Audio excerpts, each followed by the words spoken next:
Firman Tuhan pada hari ini dalam Matius 14 ayat 22 sampai 33 dengan judul perikop itu Yesus berjalan di atas air.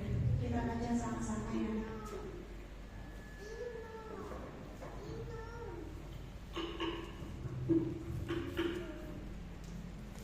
Matius 14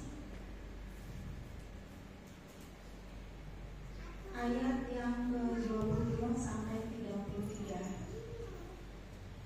Sudah ketemu semua? Kita baca sama-sama. Sesudah itu Yesus segera memerintahkan murid-muridnya naik ke perahu dan mendahuluinya ke seberang. Sementara itu ia menyuruh orang banyak pulang.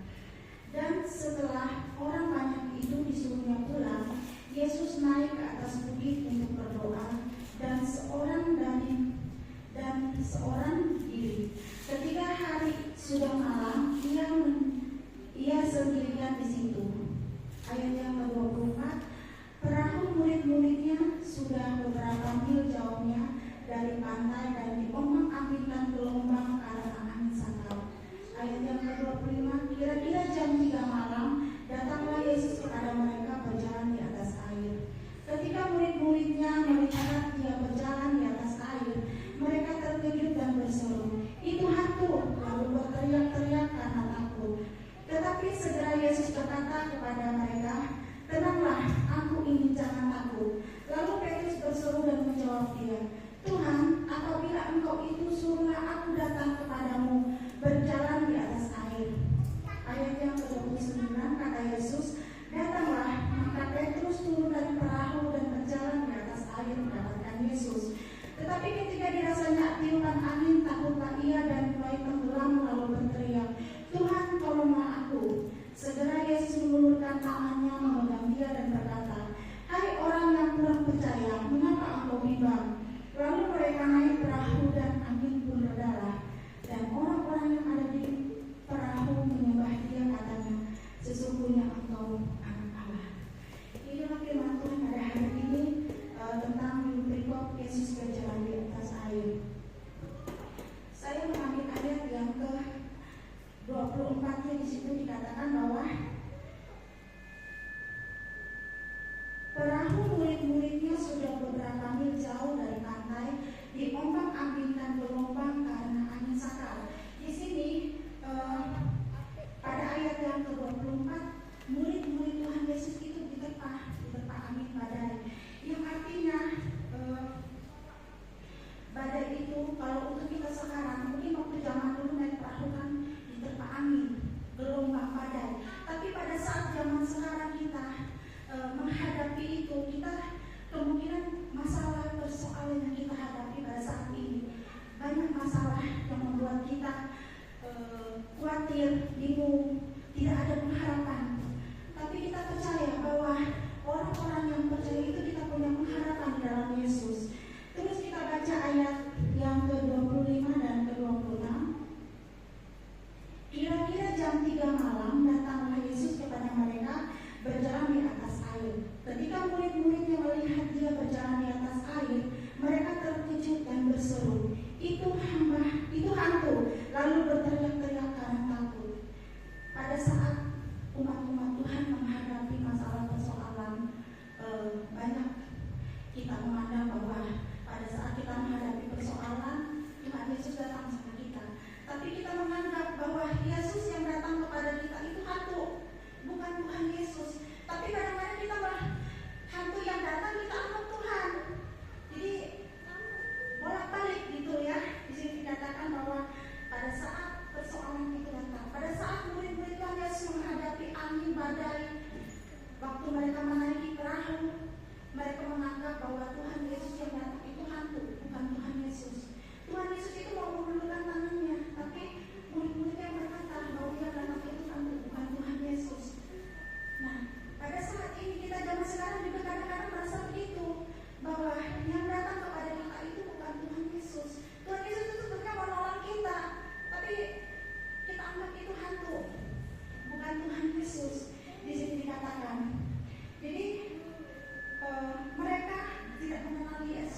membedakan mana itu hantu, mana itu Tuhan ya di sini.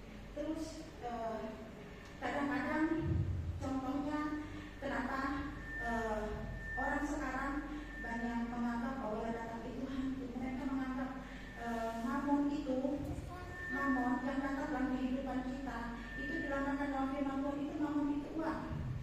Karena dalam firman Tuhan itu mengatakan bahwa 1 Timotius 6 ayat 10 bahwa akar dari segala kejahatan itu adalah uang. Jadi kita anggap uang itu membuat kita damai sejahtera. Untuk sementara waktu memang damai sejahtera, mendatangkan kebahagiaan, ya. Tapi ada saatnya nanti uang itu tidak bisa membantu kita, sama sekali dalam menghadapi masalah persoalan. Tapi pada saat Tuhan Yesus datang, Dia memberikan damai sejahtera dalam hidup kita, damai sejahtera yang kekal, itu ya. Terus kehadiran Yesus itu memberikan kita ketenangan. Kita baca di dalam Matius pasal 14 ayat yang ke-27. Di situ dikatakan, tetapi segera Yesus berkata kepada mereka, tenanglah, aku ini, jangan takut. Tuhan Yesus memberikan ketenangan. Kalau Tuhan Yesus yang datang dalam kehidupan kita, Dia memberikan ketenangan. Dia tidak memberikan sesuatu hal yang menakutkan kepada kita, tapi Dia memberikan ketenangan dan sejahtera dalam hidup kita. Di situ dikatakan. Terus kita baca lagi di dalam Matius 14 ayat 28 dan 29. Di situ dikatakan, lalu Petrus berseru dan menjawab Dia, Tuhan, apabila Engkau itu suruh aku dan datang kepadamu berjalan di atas air. Kata Yesus, datanglah. Maka terus turun dari perahu dan berjalan di atas air mendapatkan Yesus. Nah, saat itu Petrus turun dari perahu. Dia bilang, apabila Engkau Tuhan, maka suruh aku berjalan di atas air. Di situ ya.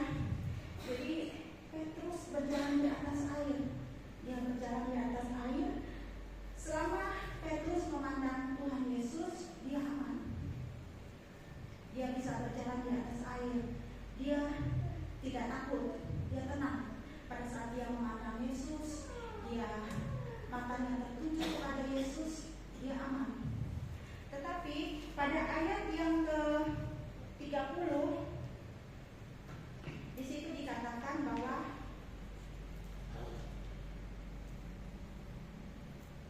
tetapi ketika dirasanya tiupan angin, takutlah ia dan mulai tenggelamlah.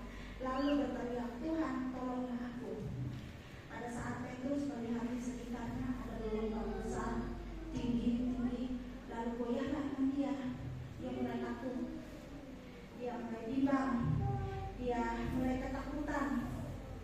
Dengan rasa yang seperti itu membuat dia tenggelam. Lalu dia tidak percaya lagi kepada Tuhan. Dia tidak memandang Tuhan lagi. Dia mulai jauh dari Tuhan. Dia biarkan ketakutan dia bekerja. Dia biarkan kekhawatiran dia bekerja dalam hidupnya. Jadi Tuhan itu jauh dari dia. Dia anggap Tuhan itu tidak berkuasa.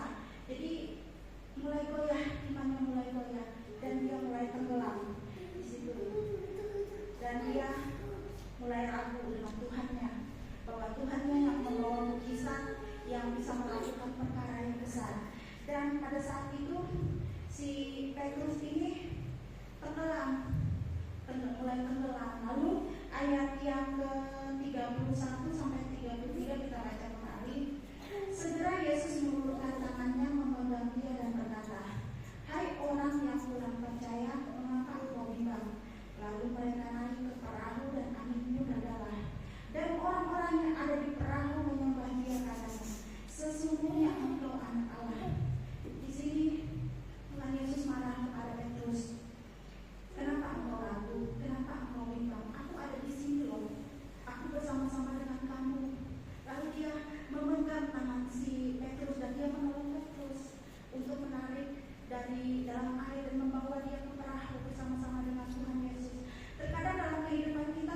akan kembali bersama